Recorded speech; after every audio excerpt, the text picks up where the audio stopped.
So we've got an old 066 red lever, red light on the bench. This thing is a old battleship, man. This saw, I owned this saw at one time, and then I traded it to a buddy, and he had it for a little bit, and then now it's back on my bench because it's just it needs a lot. It probably needs a lot.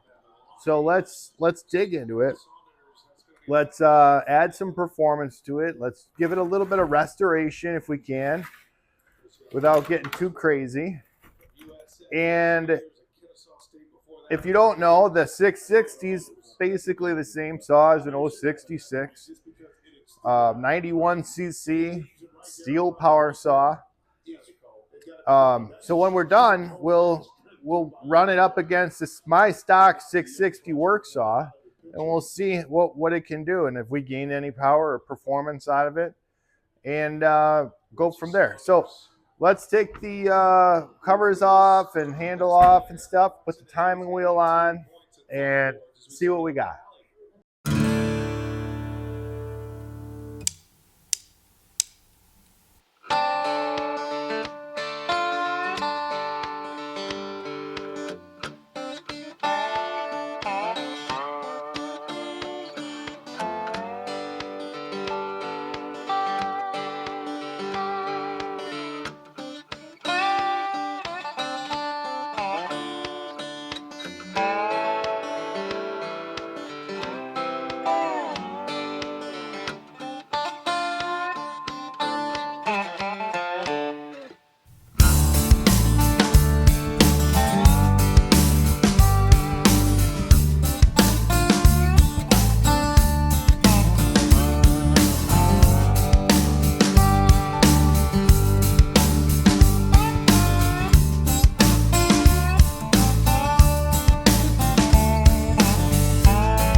Okay, so remember when I said we were going to need to do a lot of work to this saw? I wasn't lying. So look at the timing wheel. When I move the PTO side of the shaft back and forth, yeah, we've definitely got some bearing play here. So the bearings still roll and the saw runs and doesn't have any symptoms, but those bearings are not going to give us a good running saw. We got our timing wheel zeroed out.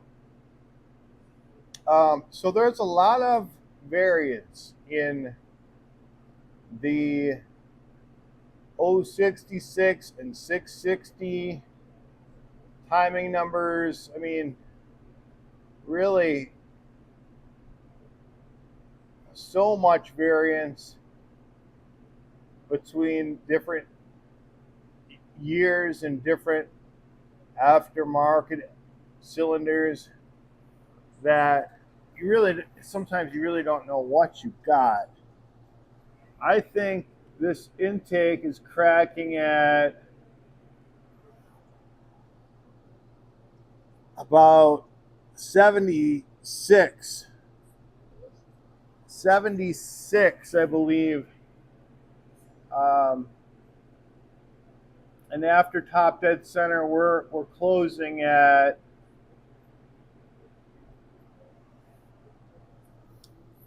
76.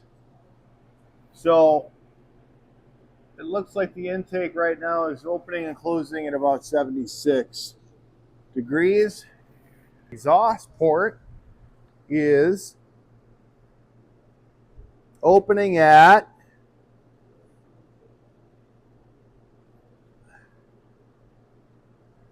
cracking at 97. It's a good number, but we could raise that number and gain some torque. Yeah, 97 from top dead center. So we could take 3 degrees out of the base. We could take 3 degrees out of the squish, whether it's in the on the cylinder or the piston or both.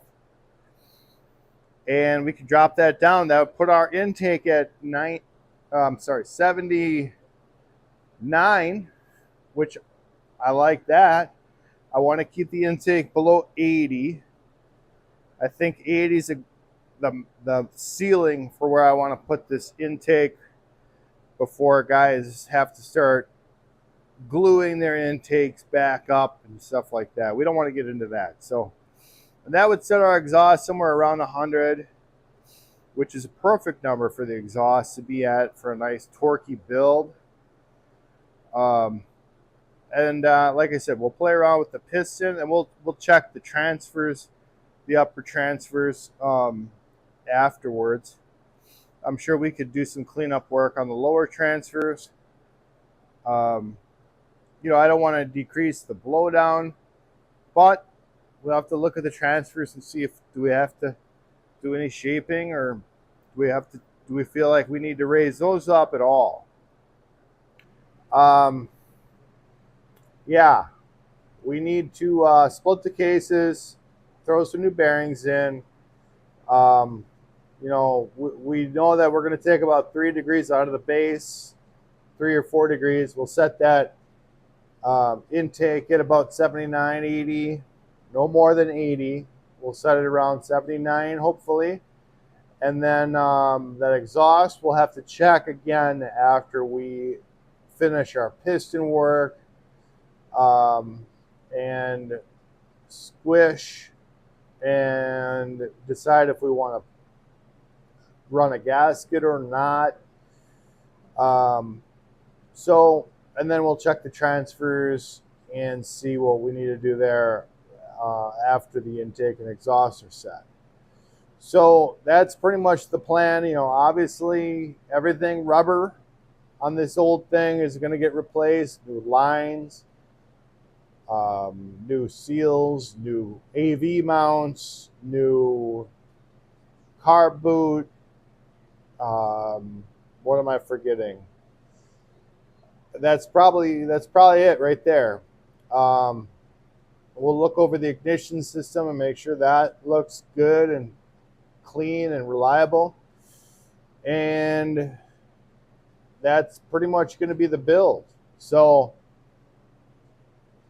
time to get to work.